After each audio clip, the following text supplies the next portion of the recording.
Welcome back to the Simply Fitness podcast. I'm John Stein. Super excited for you to be here. If this is your first time, welcome. If you're coming back, let's go.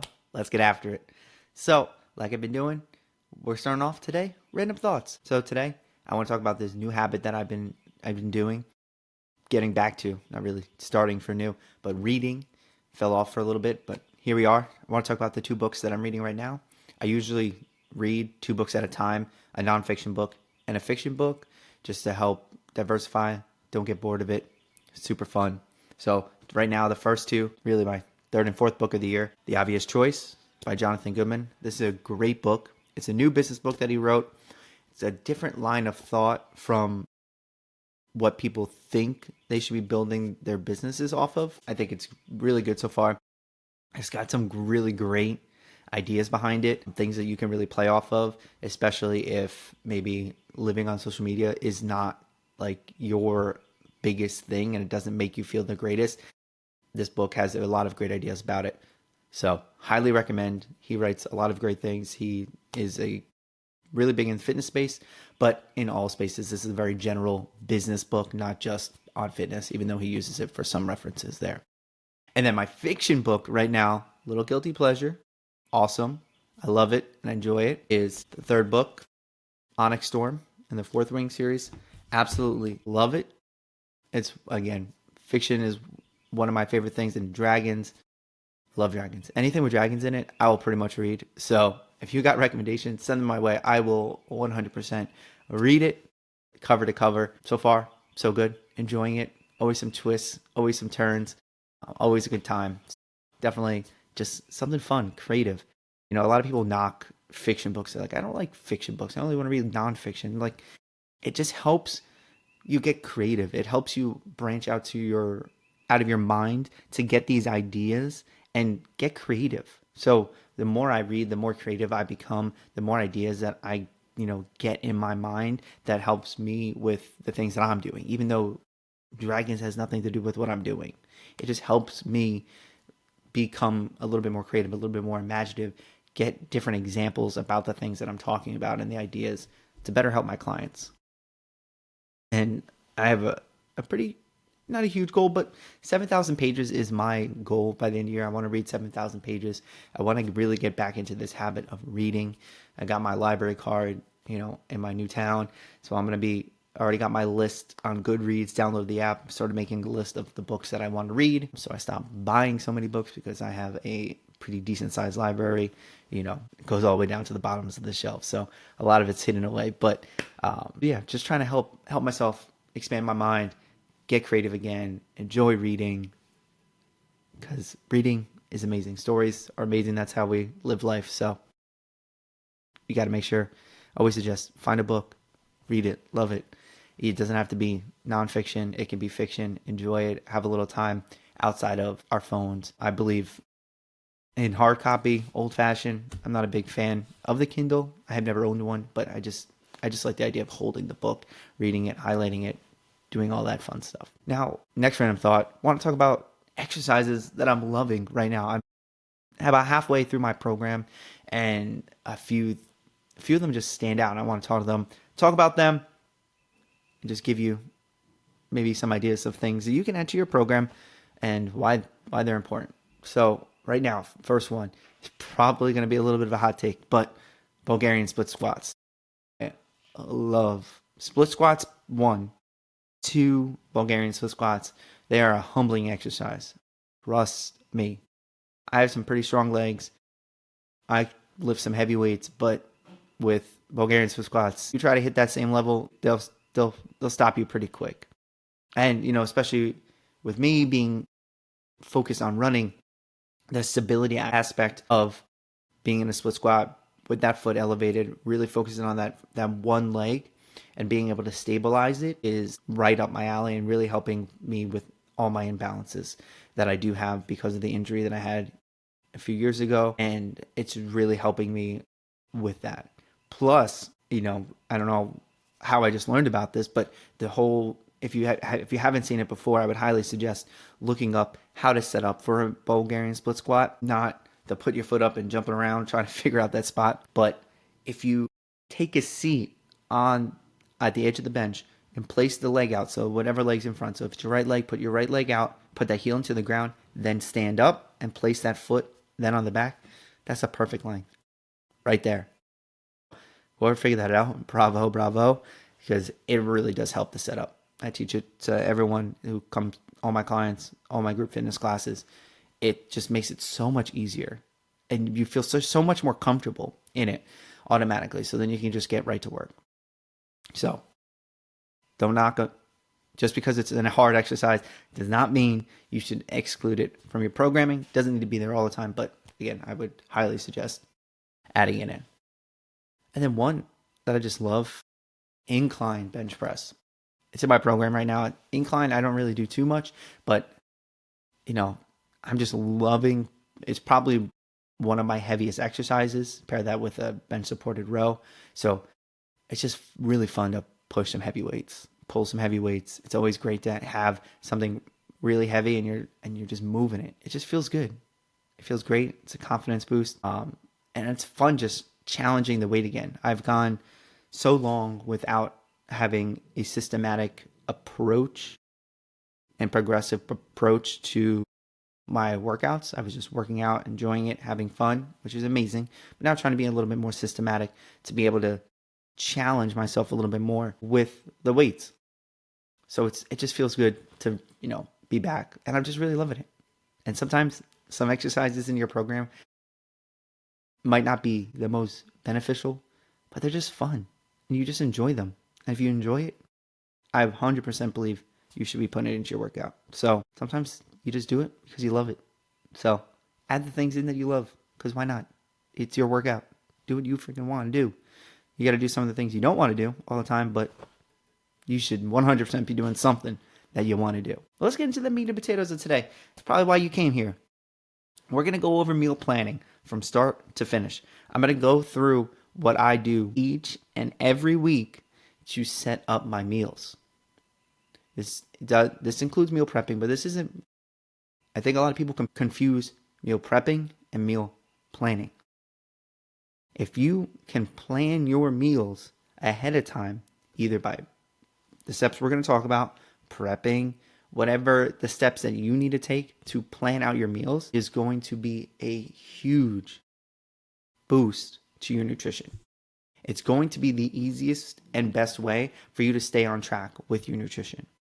It front loads your decisions.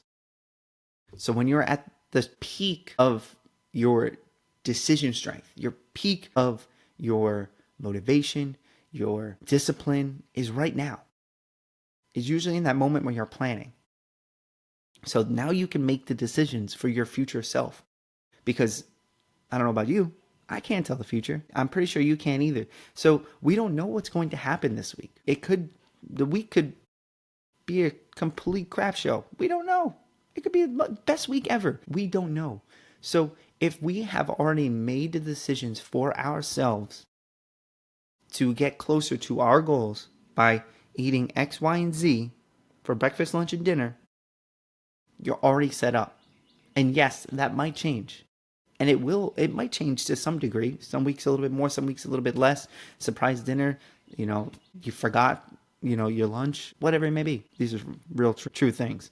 A few weeks ago, I left my whole entire lunch bag at home after I prepped it. It happens. You just make adjustments and you move on. Meal planning, it really just takes fatigue out of the equation. In the sense of, it doesn't remove it completely, but instead of being this giant wall at the end of the day that you need to climb over, because now you have to, instead of just, okay, now I have to figure out what I have for dinner. What do I have at my house? Okay, what can I make with that? What's going to help me get to my goals? And then you got to make it. Okay, now you got this giant wall of decisions and questions. I don't know about you, like we have lives, have jobs, you might have kids, you might have other things that you have going on in your life that is going to result in you not being able to make the best decision for yourself because you're just a little bit tired. And that's okay. But now, if your plan's already set, You don't have to think about it. Okay, I'm having that chicken with the rice and those vegetables. Boom. Tonight, I'm making ground beef patties, making some burgers with some potatoes. Boom. There you go. I don't need to make that decision. Now I just need to do it. And if you know ahead of time, Wednesday's going to be a little tough. That's going to be a tough day. I want to plan something a little bit easy. Maybe it's a leftover day. Maybe it's an easy meal that takes 15, 20 minutes. Done. Now let's get started. Now, first step is setting your meals. You're going to plan which ones you want. And you don't have to plan all of them. I don't plan all of them. I don't suggest you plan every single meal. But you got to have some type of framework you're working from. So breakfast, lunch, dinner, snacks. I usually tell people to start with the one that gives you the most trouble. So if you're always making maybe decisions in the wrong direction for lunch, then start planning your lunches. Maybe it's breakfast, maybe it's dinner, maybe it's the snacks, whatever it may be. But look to the area that needs the most improvement right away and start making those little adjustments there. So to give you an example, for me, I plan my dinners and my breakfast that I bring to work. Why? Because dinners are for both me and my wife, so we can plan what are we making for the week. We can have decisions who's going to be there, who's working late that week, that day, who's going to be the one cooking, and what are those options there. Second, with breakfast, it's what are my options for the week. I usually bring maybe one, maybe two breakfasts. And, do I need to cook something? Is it eggs and, chicken sausage or whatever it may be? Yogurt with fruit. Okay, do I have all the ingredients for that? And why I don't focus on lunch is because usually I'll make enough protein with dinner and enough leftover, carbs to have for lunch. So I don't need to worry about that. Or I make sure that I have some type of additional option if I need it already available in my house for that. So again, look for that biggest area of opportunity. What's giving you that problem area to begin with? So again, just plan your meals. Now, during this stage, what I like to do, take 10 minutes. I love to look up recipes. When I'm okay, I do Monday, Tuesday, Wednesday, Thursday, Friday. Look up some recipes. I have a folder on my Instagram, some options.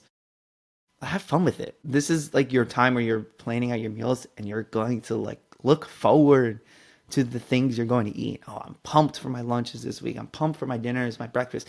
Those things are going to be so freaking delicious and amazing. You get to look forward to this because you're planning it out in advance. It isn't going to be a surprise. Have fun with it. Have fun. This is a plan. You get to plan. This is for you. You get to do something for you. And now step 2, we're gonna make the list. What do we need and where are we gonna get it? To wherever you shop, the grocery store, Costco, or another wholesale store, whatever it may be, make your list. Okay? The reason I'm telling you to make a list is it's going to help you stay on track. Trust me, you are not going to remember everything you need at the grocery store when you get there. Plus, it's going to help you prevent from buying extra things. So it's going to save you some money, and it's going to save you from making choices that you don't want to make or that are maybe just instinctual. We might be having a habit of grabbing a bag of chips every single time we go to the grocery store. And we might be trying to change that habit to not having that in our house. So if it's not on the list, it doesn't get put in the grocery cart. It's that simple. Obviously, you're going to come up with a few things here and there. And trust me, sometimes I go to Costco and I'm like, ooh, that sounds amazing. I didn't think I needed that. But let's get that for this week as well. It happens. But it's going to help you prevent that a little bit less, help you save some money, make those right decisions. And make sure you just get everything you need to set yourself up, because nothing is worse than planning out a week and then coming into that meal and you're like, I didn't get any rice. And you're like, well, what am I supposed to do now? Okay, I'm just going to go to Chick-fil-A now. Peace. No, like, so it's just going to help prevent that as, just another failsafe to help you through that. Now, we're going to go shopping with a list. That's step 3. Okay. Bring the list. I forget my list every once in a while, but that's why I usually put it on my phone. I don't forget my phone. So now I have my list with me at all times. I have my app. I can check it off. It disappears. It's a lot of fun. And it helps you just focus in on those things. Now, when you're going shopping, and I love grocery shopping is like one of my favorite activities. I like to be as efficient as possible and get in, get out, see if I can get all my things nice and quick. And one thing that is like such a little pet peeve of mine is like when people go down every single aisle. You don't need to go down every single aisle. You have a list. You know where everything is. If you don't know where it is, okay, fine. I understand that. I've moved plenty of times and not know, okay, now I don't know where this is and this is. And it takes some time, a few times to learn the grocery store and know where everything is that you need. But I'm telling you, do not go down every aisle. This is what leads you to making poor decisions. Don't do it. You don't need to. You have your list. You know where it is. And go down the aisles that you need. And avoid the rest because it's going to waste your time. And you're, again, probably going to end up with things you don't need or want. And you just got it. Because why not? Those cookies do look delicious. Have a sip of that coffee there. There we go. Again, make sure, stick to the list. Don't go down every aisle. Now, one of my favorite things to do is to buy a lot of my things in bulk. Not everything, but the things that you use frequently. A, because it saves you money. B, because it's great to have on hand. I like to be stocked up to know, okay, I can make these quick adjustments as necessary. So some of my favorite things that I do buy in bulk, I go to Costco at least once, maybe even twice a week. It's on my way home from work. Is protein. So I love getting my meats. Ground beef, chicken usually are my top 2. Chicken breast, chicken thighs, chicken tenders. To be able to just stock up. A lot of them I get already in the package. So like the chicken's already in the package. I cut it up, put it in the freezer. Boom. Take it out when I need it. I'm all done. There you go. I have my options. Like this morning, I quite literally took out a packet of ground beef, a packet of chicken. I got those for my next 2 meals. Do I know what I'm doing with them? No, but I have them already. I'm already stocked. I don't have to go to the store now. I don't have to make that full decision because it's already kind of there. Now, another things I like to do, any snacks. So like I like Chomps, meat sticks. I get a pack of those every once a month, just as a on hand. As I call them my break in case of hangry snacks. Break the glass, get the meat stick. There you go. But any other type of snacks, I usually like to get at Costco to be able to just have on hand. You don't have to worry about them. Don't have to get them every week. Boom. And who doesn't love a good snack? I do. And then fruit. So the fruits and the vegetables that I eat most, I like to get there. I don't like to get everything because we don't eat, that's when things get to go a little bit bad. But something like strawberries, oranges are probably our top 2. Grapes sometimes. Just got some cantaloupes because they look delicious. And they didn't have any bananas, so bananas are another one I get. So just be able to help yourself there. Save yourself, again, a little bit of money, a little bit of time. And just like, for me, it's like I have it, so I need to eat it. And I'm going to eat it all. And fruit's great for you. So just eat it. You have it. So if you're going to spend your money, do that. Now, step 4. This is more of an optional step. And this is the meal prepping stage. So you don't have to meal prep. You don't have to have all your meals made and prepped. It can be great. And it is 100% a great option for people that have a finite amount of time in their weekly schedule.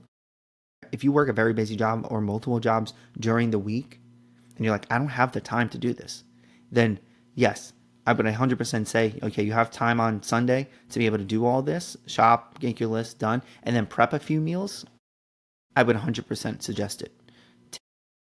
Take the little bit of investment in investing in some Tupperware. I use the Pyrex glass containers personally. I think they're the best. They reheat and they're clean very well. So I would highly suggest them. But if you don't have the time, don't stress about it. if you have the time to do it, you already planned, so you can do what you got to do right then and there. Now, me personally, I usually do about one meal in advance, either my breakfast or if I need something, my protein for my lunch, I will do all of that to be able to just make it easier for me to grab and go. As I talked about on a previous episode, I also do make it the night before, like prep everything, put it in my container. So then in the morning, I have more free time to be able to wake up and do the things that I want to do and get ready for my work without having to feel super stressed. Now, another cheat code here. You don't like to cook, or you want some easy options. There are a few pre-cooked proteins that I would suggest to anybody. One that I did this week, a rotisserie chicken, $6.99. Amazing. Got all my lunches, plus a few for my wife all week. All you have to do is cut it up and reheat. Or just eat it cold. Put it on a sandwich. It's great. And they're pretty easy to cut up once you let them cool. Amazing. I also love getting like packets of like grilled chicken or steak or canned tuna or chicken as well as just easy protein options when you're in a pinch. These options usually last a little bit longer. They're refrigerated or canned, so they last a little bit longer, so you don't have to eat them in that exact week. So they stay fresher a little bit longer, but they're like, man, I ate more for dinner than I thought I was. Now I don't have for lunch. Oh, well, I have this as a secondary option. Or I don't have enough protein left over, so I'll add a little bit in. That's really what I like to do. Sometimes I don't have enough I want to get more protein, so I don't have enough already cooked with my meal from last night. Okay, so now I'll add a few pieces of that already grilled chicken or whatever it may be, just to, spice it up a little bit, get more protein, help yourself. So I hope this helped you kind of get an idea of what I like to do and what I suggest to my clients when they ask about how do you meal plan. And at the end of the day, you need to work this system that fits within your life. My lifestyle is different than yours. So you have to figure out what works for you and your family to be able to plan your meals in a way that is successful for you. You can adjust these steps to a way that works for you to keep yourself on track. And that's what it's all about. It's just to help you keep yourself on track. It's to help you make this easier. And you've heard me say before, cheat code. This is a cheat code. This whole thing is a cheat code because nobody thinks about this like this. I'm telling you, there are a lot of people that just completely ignore this altogether. They're like, why can't I eat right? Why can't I eat right? I know what I need to do. I know what I need to do. I understand that. I completely understand that. A lot of us know what we need to do. Then why aren't we doing it? Plan. I'm telling you, it feels like it's going to be painful. It feels like it is. It is not. It is not. The first few times it might be, but I'm telling you, once you start getting into a system and creating a system and fine-tuning it to what works for you, and you'll figure that out, it becomes so much easier. The weeks that I don't do this are usually the biggest struggle because I'm having to waste a lot of energy to make these decisions when I could have already made those decisions at that time. One thing that I've learned personally, and what I would suggest you, is to make this a family activity with your partner. If you have kids, with your kids, talk about it. Have fun with it. It's going to help you take some burden off yourself to be making all these decisions. Plus, it makes it a little bit more fun and exciting. Everyone gets excited. I can't wait for that dinner. Susie picked out that dinner tonight. Oh, man, you're going to be a little bit more excited about it. And it helps everyone have a little bit of skin in the game to be able to take some onus on themselves. So when you are cooking dinners or lunches or breakfast or whatever meal it is, that they know that they had a part in making this decision. So it helps take a little bit of onus off of you and puts it on everyone. At the end of the day, it's on everyone to some degree. Just make it an activity for everybody. And when you're doing this, I always tell my clients, look for creative ways to hit your goals. Like, have some fun with it. Like, there are so many different ways to make this work. Things that I do, things that I've seen other people do. There's no one right way. The framework might be the same, but how we get through it can be completely different. Like, I love to cook. You might not, and that is okay. So I love looking for new recipes. If you love to cook, look for some new recipes. Follow them. I literally look up all the time. Okay, boom, boom, boom. On Google, just look it up. Just see what's out there. I know there's a lot. So, take 5-10 minutes, find something, try it. You don't like it? You don't ever have to make it again. Maybe you don't like to cook. Find simple, easy options. Find them. They're there. I gave you a few with the rotisserie chicken, the canned tuna, the already grilled chicken. Like, there are great options that are affordable, that taste good, and that help you hit your goals. And one that I love to do too is shop at different stores. Go to a farmer's market. Like, see what other people have. I know around me, farmer markets are huge. And there's one almost every day during the spring and summer at different locations. And, I go. Sometimes me and my wife will just go. We'll look and we'll see fresh pasta. Amazing. Let's buy some of that. Oh, some sourdough bread. Let's just grab a loaf of that. Things that we can now work into our plan.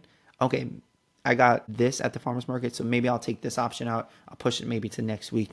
And it just makes it fun, exciting.